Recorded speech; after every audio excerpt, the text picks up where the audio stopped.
Okay.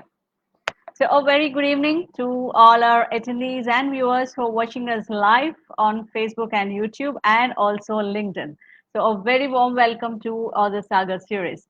A quick recap for those of you who are new to Pick a Book. Pick a Book is all about reading and more reading and inculcating the habit of reading, research, and presenting the summary of it in our regular meeting sessions.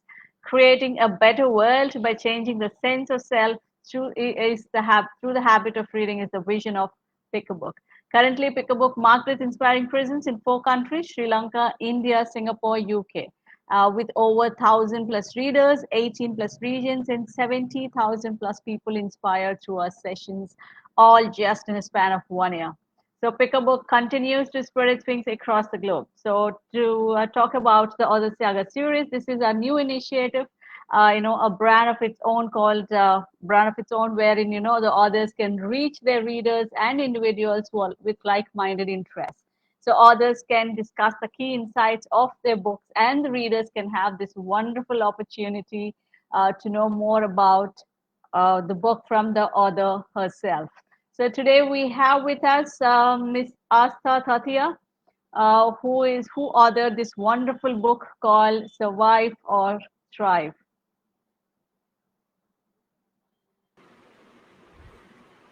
Welcome, Astha. Hi, Swarna. Thank you so much. Glad. So for you, ladies and gentlemen, Astha is an engineer, MBA. She's a corporate executive turned anchor person, now a happiness coach. Astha helps corporate leaders become the most sought after leaders by creating deep connections and meaningful relationships in their organizations. So starting back in Jan 2018 as a full-time coach, Astha has worked massively and has caused miraculous results for herself. She has helped corporate executives, professionals, and entrepreneurs to go beyond their barriers and create massive results. She strongly believes that an individual can give to others only that which he or she possesses. Hence, as a coach, she embarked on the journey of sharing with people what she gifted herself. So she is also an author. Her book, Survive or Thrive, talks about turning around your leadership journey from fear to joy.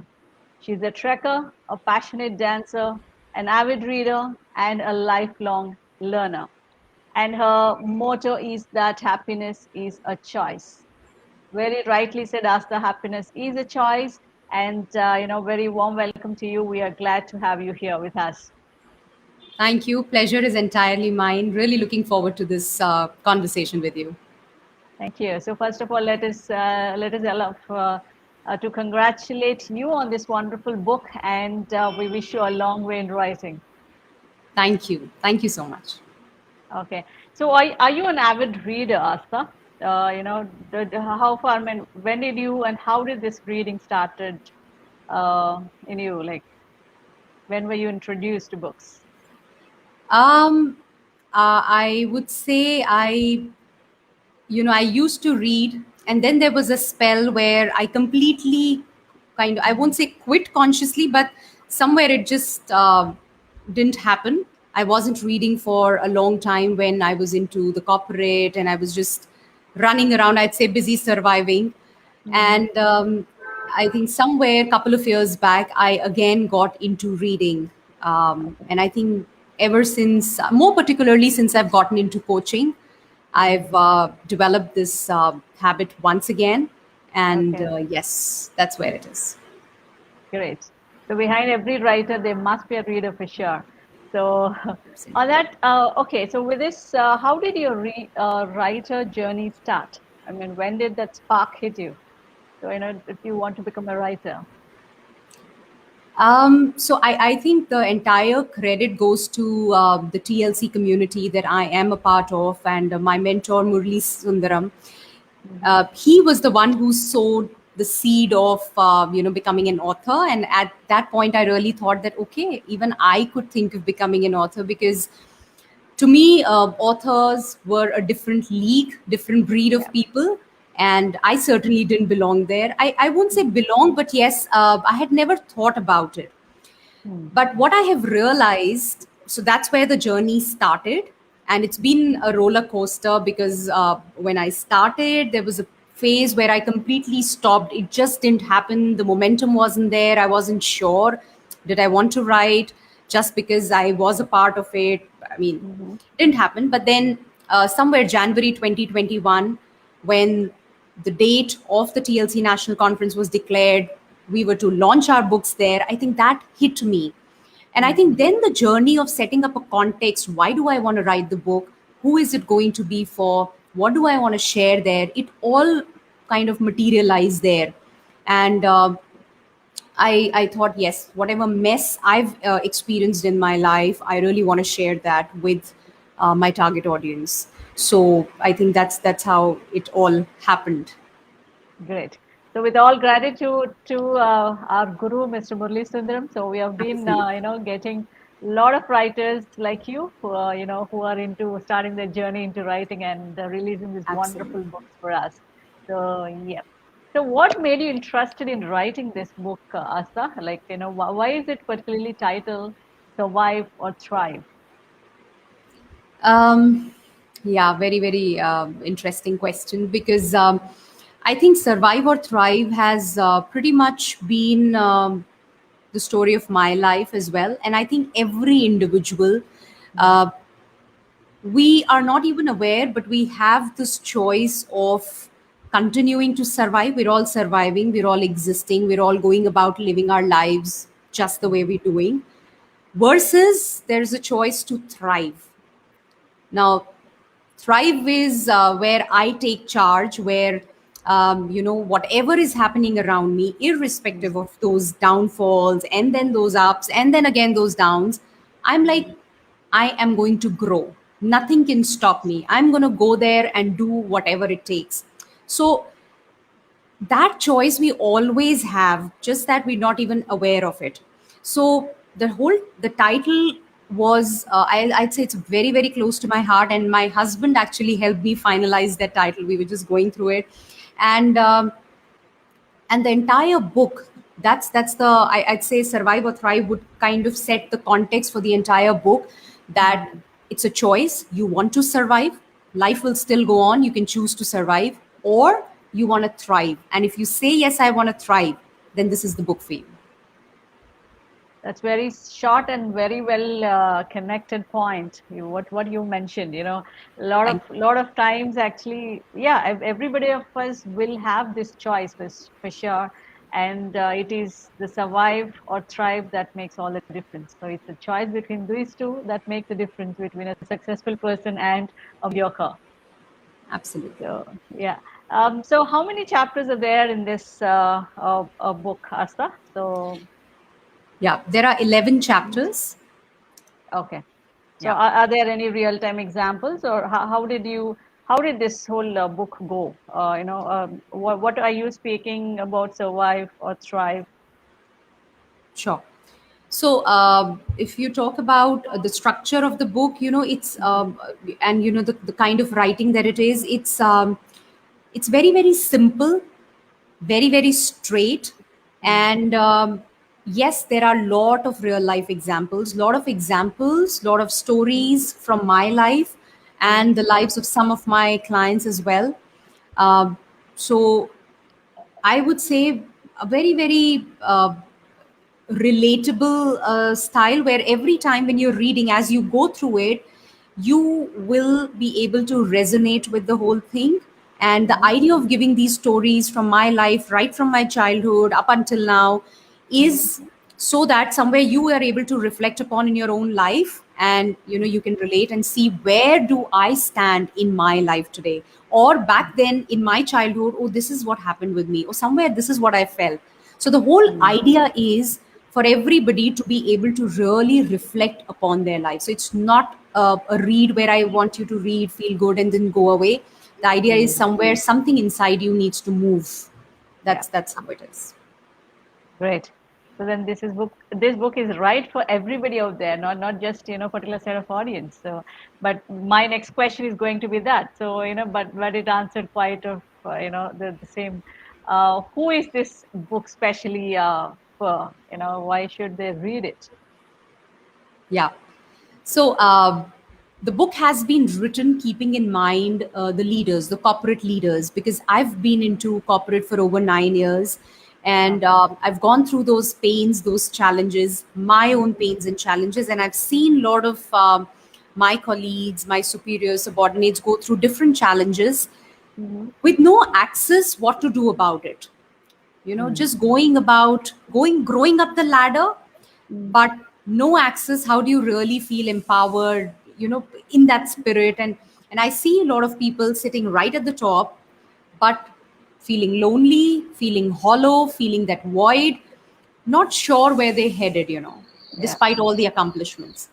And that's where I thought this has to be for the corporate leaders. Mm-hmm. However, like you just said, the anybody, any leader who goes through the book, who reads the book, will be able to Mm-hmm. relate with it. The Okay. examples, a lot of them come from the corporate landscape, but there are Mm-hmm. a lot of other examples. And like I said, it's very, very simple and straight. So people are going to be able to relate. Mm-hmm. Where the idea is, if you're a leader in any area, even a Mm-hmm. homemaker who Yeah. is supposedly the house's leader, Mm-hmm. she'll be able to relate there. So yeah, that way, yes. But specifically, if you ask me, written with the keeping in mind the corporate leaders. Perfect. So, but then, ladies and gentlemen, that's a wonderful book for all of you to choose to go through, because, like I said, though it is specified in particularly about, I mean, to the leaders of corporate, but then what it talks about survive and thrive is basically for everybody. Everybody at it, and at some phase of life. In fact, at every phase of life, we have this choice always open. We come across so many challenges in life where we just stuck up there, not to, not finding a way to choose, whether to go ahead, taking the risk, or just settle with what we have. So that's where the survive and thrive comes into picture, and that's where our choice to choose comes into picture. So however she says, it is for leaders out there, but I would say, I think, from what the title talks about, it is quite useful for everybody. So good. So yeah, so when we are talking about like real-time examples, like you have mentioned, you have taken some real-time examples of your clients or something like that, your own life. So if I ask you to just quote one such example where, the challenge they were facing and the choice they have made, and the result they have achieved using, the survive or thrive policy. So is there anything that you want to share with the audience in as an example form? Um, sure. So, see, if I talk about, one of the things, I'll maybe talk about two instances. One from my own life where uh, I have talked about it in bits and pieces, but if you see my whole life, I was surviving. Okay. And when I say surviving, right from doing my engineering to my MBA, it was not something that I wanted to do or I dreamt of doing. It was pure survival because, right from early on in my childhood, I Mm-hmm. was living up to an image, my whole the self image that I have to be the best daughter, the best student, the best girl. Everybody needs to be like, wow, Astha, that kind of thing. And I was quite successful in doing that because I was a very good student, good at academics, good at extracurricular activities, favorite of all teachers, and a very sincere, hardworking. You ask anybody, they'll be like, "Wow, this is the kind of girl that should be." Mm-hmm. But if you ask me, everybody, when I talk to my friends today and I share this with them, they say, "What are you saying? We used to look up to you. That this is Asta. I was the head girl of the school." And but I know within me there was a turmoil. Somewhere in the process, I had left Astha behind. What Okay. did I really like? What did I really want? Mm-hmm. Very, very, it was just somewhere thrown away. And Mm-hmm. then when it came to what do I want to pursue, again, the whole thing was okay, if I get into engineering, it's going to be that elite, the intellectual people get into engineering. So let me do that. I don't recall exactly the mindset back then, but I think somewhere on these lines, Yeah. Mm. I never was an engineering kind of a person. I was more into arts. I was a dancer. I wanted probably to do my graduation from some college, get that exposure. So I got into engineering, and then throughout engineering also, because I was hardworking, because I was sincere, I did very well. However, that wasn't what I wanted. I did my MBA, amazing 2 years, but was there a vision? No, it was completely missing. Yeah. And then when I got into corporate, it was again a stereotype, do the engineering, then MBA, and then you get into corporate. That's what everybody does. Mm. So all of this that was going on was pure survival, Yeah. which means it's okay. This is how I'm supposed to be. Mm. And all of this was coming from my beliefs, which is, the whole foundation of this book. Mm. The Exactly. beliefs that we pick up during the childhood, and somewhere I had picked up the belief I am not good enough. This Mm. was this, I would say, such a strong belief, not good enough, and therefore it led me to constantly prove myself to be the best. Yeah. Mm. And it was very painful. It wasn't Okay. easy. People would Mm. say, wow, she's got everything. At the outset, it looked all amazing. Mm. But only I knew, proving myself all the time, it took a toll on my expression. I would be very calculative when I had to speak. Will this look Mm. good? Will this not look good? What will people think about me? Will they be wowed or not? You know? Mm. So, all those things. And from there, when I got into this whole coaching almost 3.5 years back, learning to get my expression back. I've always been on the stage, been an anchor. So I've been speaking, but it was never my 100%. It was never from within because my Mm. expression was all gone.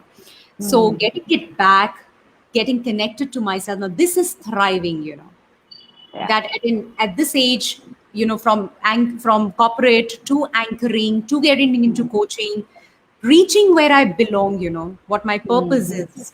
I think this is what thriving is, making that choice that I want to quit my corporate career no matter whatever people say. That's Mm. not where I belong. That Mm. to me was thriving. Those are the choices I'm talking about. But that only happens when you have that awareness, when you are ready to make that choice. It's not easy. I Yeah. got to hear from so many people after doing the engineering MBA, you want to become an anchor. Mm. Such is the stereotype, you just cannot be an anchor. Yeah. Or how can you just quit your job? You're doing so well, you cannot be quitting. There are people who wait for getting into jobs and all. So a lot of things happen, not easy, a lot of fears that are there. But Mm. yes, that's what it is all about. And yes, couple of clients, that I have also talked about, who are in the process, in the journey, of it's about surviving or thriving in every area. I would say in every instance. Yeah. What I said was a larger picture, the entire life. But if it is one instance, even in that moment, am I surviving or I'm willing to thrive? I want to thrive. So, Yeah. a corporate leader I was working with, he was doing very well for himself as far Mm. as the organization was concerned, a great leader, an asset for the company. Mm. But his whole outlook towards the team was, my team doesn't work well. Look at him, he's not doing good, and things Okay. like that. Now, what do you Yeah. think will be the camaraderie, the kind of environment? He Mm. could have continued like that. He would have still gotten promoted because he was doing well. Now, that was survival. When we were doing that work with him, he could Mm. see this is what I'm doing and this is survival. Okay. But choosing to do that work on himself, we Yeah. didn't do anything with the team. Only Mm. the work that he did on himself was a choice to thrive. That no, I don't want to, get stuck here. I want to Mm. see where all am I getting limited, because Mm. that makes him also uncomfortable. That gets him disempowered. Yeah. When he did that work, got to the Mm. next level, not only Mm. did he get the peace, the calm, but he was able to bring that to his team as well. It transferred in his personal space relationships with his spouse, with his mother, with his brother. You all went to the next level. Great. So, yeah, it's about making choices. Great. Superb. That was an awesome explanation, Asta. It did clear a lot of our doubts, actually.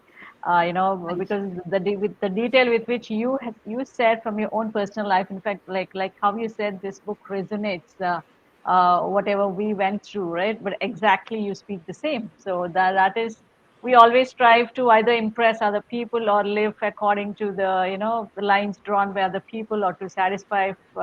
Most of our life we spend satisfying others. So we have to understand that this is a high time that one should understand, it's always good to strive, look into yourself and what you want, what you really want to do in life with your life. So just do about it, go about it, and live your life. So just make a choice. The choice is the only thing we have, nothing else. So that is pretty much ours, and we can make a choice. So True. great, beautiful, very well said. So yes, so okay, so what did you learn while writing this book? Are there any challenges you faced, or any new learnings you have learned through your journey of writing this particular book? Absolutely. Swarna, I would say I had heard that book writing is therapeutic. Hmm. It's a therapy, and I experienced it, in a lot of ways. Like I said, I started it almost a year back, July 2020, and 1 month, and I just couldn't move ahead. Created a Oh, structure, but it just didn't happen. I shelved the whole project. I'm not going to do it. Not okay, happening. okay. And then I started it again, and a lot of things come in. Lot of number one is all your beliefs. Hmm. Hey, you'll not be able to do it. You've got to write. Will people read it? Will Yeah. it be good enough? A lot of things come in, right? Then when you sit down to write, you're like, oh, no, no, no, this doesn't look good. Let me go back, Hmm. read what I've already written. Is it impressive enough? Because the whole mindset is somewhere, will it be accepted by people? you Exactly. know A- Hmm.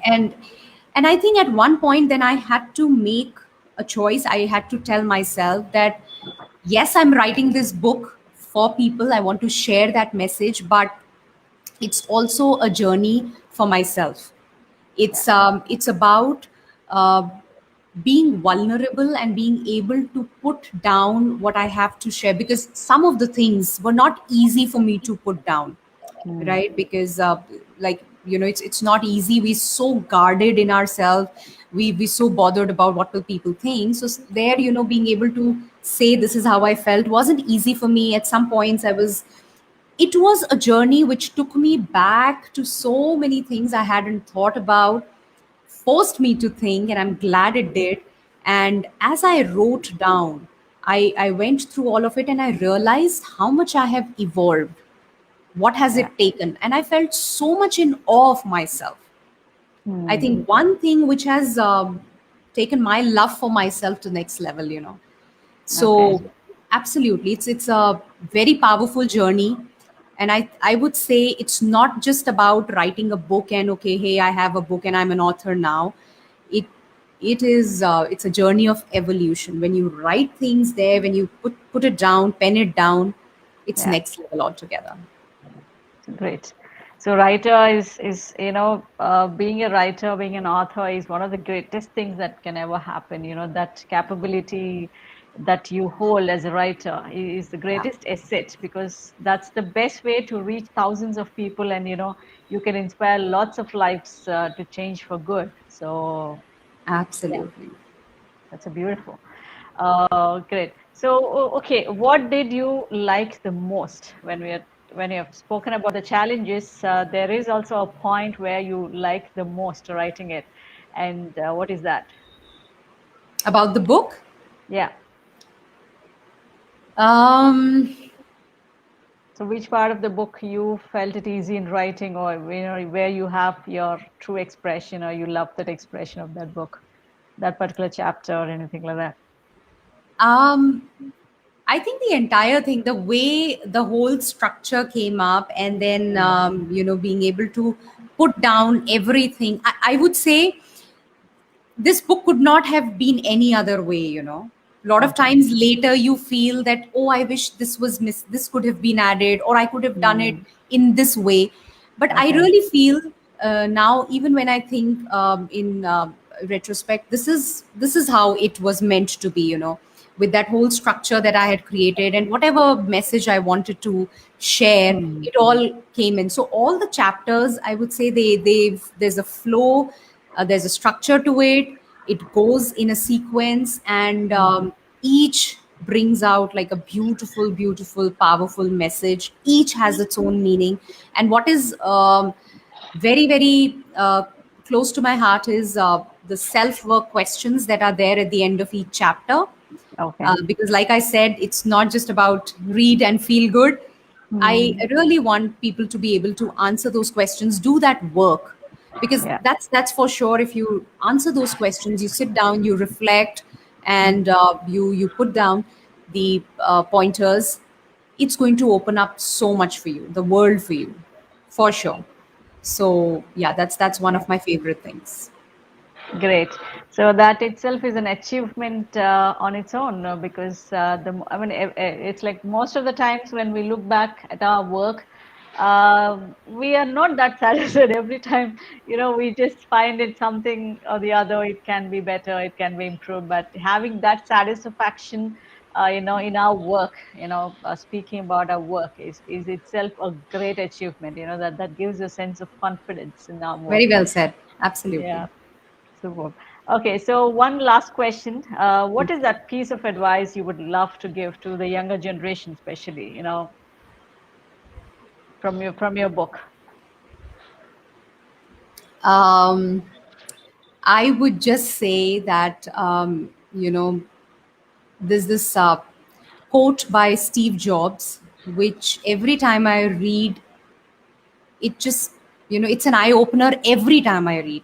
It Mm, must read every day. And the quote is that, the moment you realize that you will die tomorrow, okay. you know, so suddenly the realization is there that you're already naked. There is Mm, nothing to lose. true. So there's no point holding yourself back. Like, Mm, just do what you desire, take that step, take that leap, so the whole thing around, I'm going to die tomorrow, I'm already naked. We are so worried yes. about losing something. I'm going to lose out on my image, I'm going to lose out the money, I'm going to lose. There's nothing to really lose out. You are not there forever. So just might as well go and live your life forever, uh, the way you want to. So the only message I would give, and also reflecting upon how I've lived my life, I would say, don't hold yourself back. Do things. Don't worry about it's going to be a blunder, a mistake.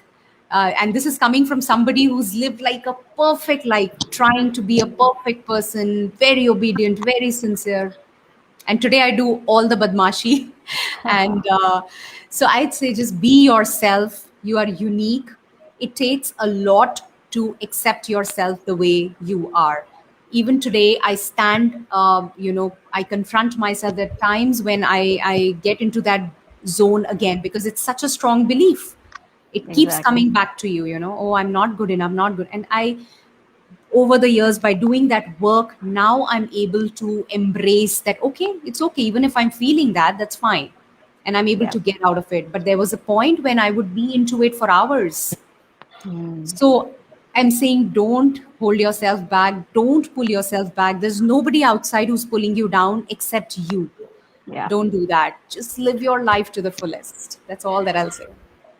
Great, superb. That's very well said quote by, you know, Asta. Thank you so much. You know, a lot of time, this is very, very important for, especially, like I said, the younger generation, because there will be, you know, in mixed minds most of the time. So thinking about what to achieve, what not to, you know, Yeah, about a lot of challenges they have and a lot of confusion going on. And I would say, you know, be ruthlessly true to yourself. So that is absolutely. very, very, very important. So the quote is also very good. So so, ladies and gentlemen, that's a beautiful quote. So live yourself as today is the last day. So you have nothing to lose. So like Asta said, keep it, maybe mark it somewhere in this house where you can see it every day as this is my last day. So nothing to lose. So you only have to gain. Okay. So do whatever you like to do in life and just enjoy this simple life with full happiness and confidence. So Thank you so much, Asta, for such lovely inputs because I so enjoyed this session. It was like talking to, a very close person, where we can relate to everything we go through in our life. You are literally speaking your book. So that Thank connects you. strongly, with the book. So ladies and gentlemen, please don't waste any time to buy this book and uh, get reading. And yeah, there are many self-help questions given at the end of each session, so you can have as well the advantage of implementing them right and then.